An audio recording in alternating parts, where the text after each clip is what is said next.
اللہ میں تیرے دربار میں معافی کی درخواست کرتا ہوں، میرے اللہ، میرے داتا، اگر آج اہل سنت کی آنکھیں کھولنا مقصود نہ ہوتا، اے اللہ اگر لوگوں پہ پڑی ہوئی نیند کی لمبی چادر کو تار تار کرنا مقصود نہ ہوتا، اللہ تیرے پیارے حبیب کے پیارے اصحاب کو دی جانے والی گندی گالیوں کو میں بیان نہ کرتا۔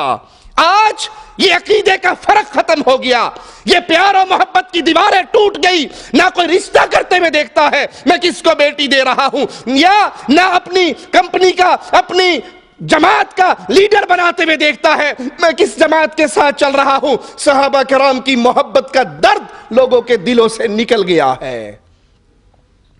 اس درد کو دوبارہ جگانے کے لیے لوگوں کے سامنے تصویر کشی کرنا مجبوری ہے، اور اللہ تو ہمارے دل کے حال کو جانتا ہے، ہم تجھ سے معافی کا سوال کرتے ہیں۔ اگر اس سوئی ہوئی سنیت کو جگانا مقصود نہ ہوتا، ان کے کفر کے ان جملوں کو میں کبھی بیان نہ کرتا۔ یہ ظالم کہتا ہے کہ ابراہیم خلیل اللہ وہ ہستی جس کو اللہ نے صدیق کہا، جس کو اللہ نے صدیق کہا، وہ اللہ کا خلیل، اس نے بھی 3 جھوٹ بولے۔ ابراہیم خلیل اللہ نے جو اللہ کا بنایا ہوا صدیق تھا، اس نے 3 جھوٹ بولے۔ اب لوگوں سے سوال کرتا ہے، لوگوں ذرا یہ بتاؤ، اشارہ ابو بکر صدیق کی طرف کرتا ہے، جو اللہ کا بنایا ہوا صدیق ہو وہ 3 جھوٹ بولتا ہے، تو لوگوں کا بنایا ہوا صدیق کتنا بڑا جھوٹا ہوگا؟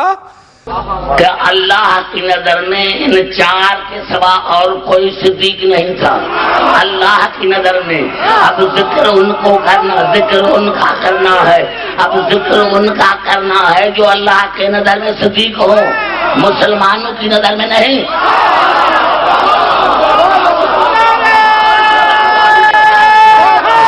اور کیا ابراہیم نے 3 جھوٹ بولے تھے، ابراہیم نے 3 جھوٹ بولے تھے۔ جناب سارا کے لیے کہا تھا کہ یہ میری بہن ہے، جب اس کو لینے کے لیے آئے تو کہا میں بیمار ہوں۔ میں گھبرا تو نہیں گئے؟ جناب ابراہیم نے کتنے جھوٹ بولے تھے؟ 3 جھوٹ بولے تھے۔ پہلے جھوٹ یہ کہ میں بیمار ہوں، دوسری جھوٹ یہ کہ میں یہ میری بہن ہے، تیسرا جھوٹ کیا تھا؟ 3 جھوٹ بولے تھے۔ کہتے جناب ابراہیم نے 3 جھوٹ بولے مانگ کر کہ مسلمانوں اگر خدا کا بنایا ہوا صدیق 3 جھوٹ بول سکتا ہے، اگر خدا کا بنایا ہوا، اگر خدا کا بنایا ہوا صدیق 3 جھوٹ بول سکتا ہے، تو جو انسانوں کا بنایا ہوا صدیق ہوگا خدا جانے وہ کتنا جھوٹا ہوگا۔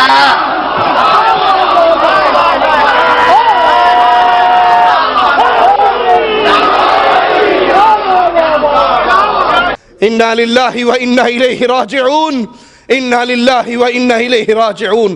کاش یہ بکنے والی زبان نہ رہے، یہ سننے والے کان نہ رہے۔ ان کی ان گندی گفتگو کو سننے کے باوجود اگر دل کے اندر غیرت ایمانی جوش نہیں مارتی تو جاؤ اپنے ایمان کو پرکھ کر دیکھو کہ تمہارے پلے میں ایمان ہے یا نکل چکا ہے۔ ابو بکر صدیق، وہ ابو بکر جس کو صدیق دنیا والوں نے نہیں بنایا، عرش والے نے کہا، جس کی صداقت کی گواہی دھرتی والوں نے نہیں دی، عرش والے اللہ نے دی۔ مالک کا کلام سنیے، والذی جاء بالصدق وصدق به اولئک هم المتقون، جو اس سچے دین کو لے کر آیا اور جس نے اس کی تصدیق کی یہی متقی ہیں۔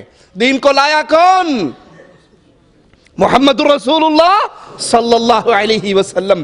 اس دین اسلام کی تصدیق سب سے پہلے کس نے کی؟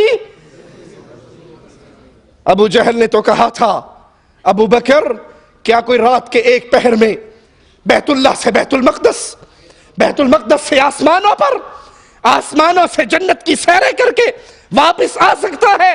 کہا نہیں، 6 مہینے کا سفر ہے، کون ایسا کر سکتا ہے؟ کہا پتہ ہے یہ دعویٰ کس نے کیا؟ کہا کس نے کیا؟ کہا جس کو تم اپنا رسول کہتے ہو۔ کہا تو نے میرے آقا جناب محمد کریم کی پیاری زبان سے سنا ہے؟ کہا ہاں۔ کہا اللہ کی قسم محمد جو کہتے ہیں سچ کہتے ہیں۔ کہا عقل مانتی ہے؟ کہا عقل مانے نہ مانے، ابو بکر کا ایمان مانتا ہے، فاطمہ کا بابا جھوٹ نہیں بولتا صلی اللہ علیہ وسلم۔ وہ ابو بکر صدیق ایک یہودی کے منہ پہ تھپڑ مارا جس نے میرے رب کی توہین کی تھی، گواہی دینے کا وقت آیا، آقا نے کہا ابو بکر تیرا گواہ کون ہے؟ کہا یا رسول اللہ صلی اللہ علیہ وسلم وہاں تو سب یہودی تھے، مسلمان تو کوئی تھا نہیں، دھرتی پہ ابو بکر کی گواہی دینے والا جب باقی نہ رہا، عرش والے نے آسمان سے ابو بکر کی صدیقیت پہ گواہی نازل کر دی۔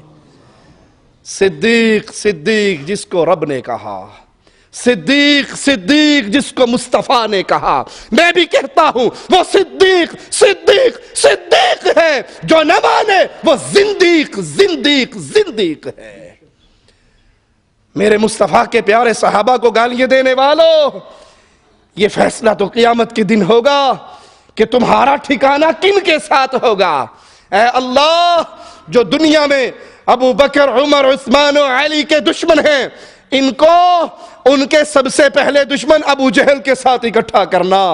اے اللہ، ہم اپنے گناہوں کے باوجود تیری رحمت پہ امید رکھتے ہوئے دعا کرتے ہیں، اللہ ہم اس دنیا میں رہتے ہوئے ابو بکر عمر عثمان علی حسن حسین معاویہ ابو سفیان سے محبت کا اعلان کرتے ہیں، اللہ اپنی رحمت سے ہمیں محمد کے صحابہ کا پڑوسی بنا دینا۔ آئیے ان ظالموں کے جملوں کو سنیے۔ ایک ظالم ذاکر ہم پہ اعتراض کرتے ہوئے کہتا ہے کہ تم کہتے ہو شیعہ رافضی محمد کریم صلی اللہ علیہ وسلم کے اصحاب کو نہیں مانتے۔ کہتا ہے سورۃ منافقون پڑھ کے دیکھ لو، سورۃ منافقون میں کون کون کس کس کا ذکر ہے؟ تم شیعوں پہ اعتراض کرتے ہو کہ تم صحابہ کو نہیں مانتے، قرآن ہمیں ماننے نہیں دیتا اور تم منوانے کی کوشش کرتے ہو۔ سب سے بڑا اعتراض جو ہم شیعان محمد و آل محمد پر کیا جا رہا ہے وہ یہ کہ شیعہ حضرات ہمارے اصحاب کو نہیں مانتے۔ پہلے تو یہ فیصلہ کرو کہ اصحاب آپ کے ہیں یا رسول کے ہیں،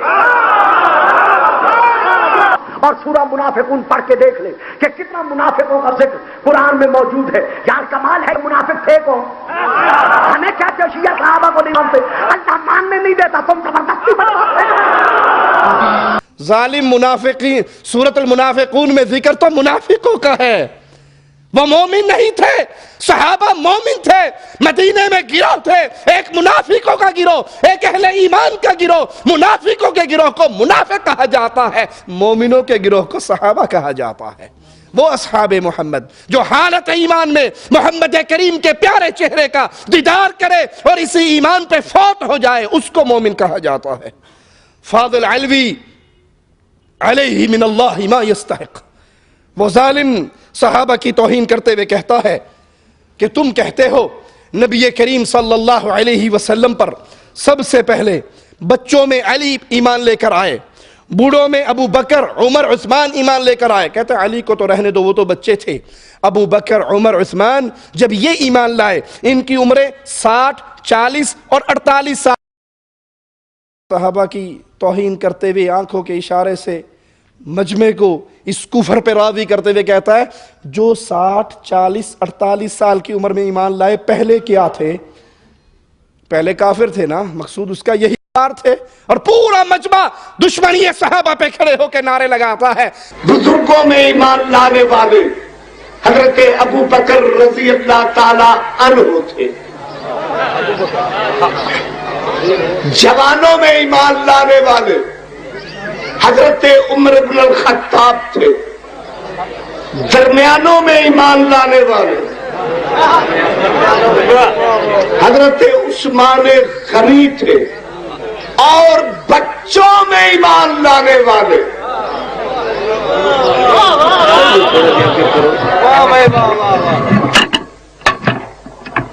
بچوں میں ایمان لانے والے علی بن ابی طالب تھے۔ یہ بات گورنمنٹ پاکستان نے دینیات و اسلامیات میں تحریر کر کے منظور کر کے بچوں کو سکولوں میں پڑھانی شروع کی ہے۔ اب یہ میں پوچھنا چاہتا ہوں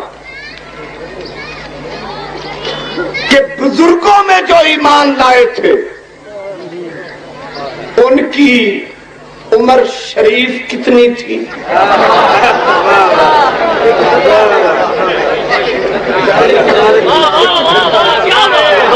کتاب تفسیر در منصور جلد نمبر 9 صفحہ نمبر 281 اس میں لکھا ہے کہ جب حضرت ابو بکر ایمان لائے 60 سال کے تھے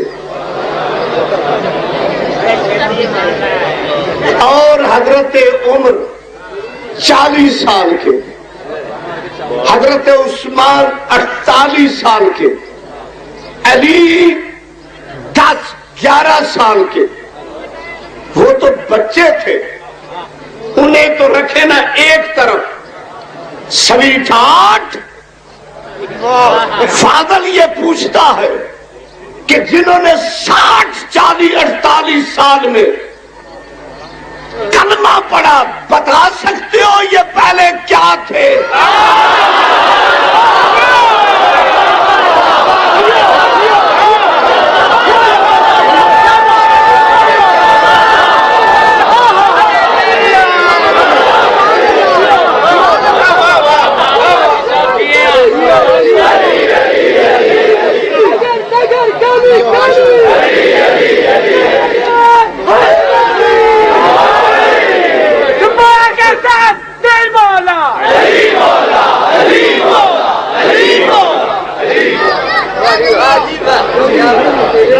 پہلے کیا تھے؟ کیا عقیدہ تھا؟ کس مسلک پر تھے؟ ایمان جو لائے پہلے کیا تھے؟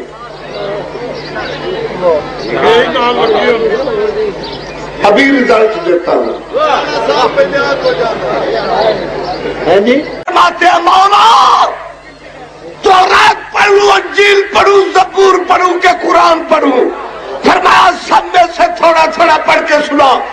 جہاں جہاں میری آواز جا رہی ہے اپنے کانوں کی کھڑکیاں میری طرف کرے، میرے لفظ سینے پہ تعویذ بنائے۔ 3 دن کا بچہ ہو کے علی چاروں آسمانی کتابیں سنا رہے ہیں۔ پھر سمجھ میں آ گیا جو 3 دن کا بچہ ہو کے چاروں آسمانی کتابیں دست رسالت پہ سنائے وہ کل ایمان ہوتا ہے۔ جسے 12 سال میں سورہ بقرہ نہ آئے وہ تیرا ماما بے ایمان۔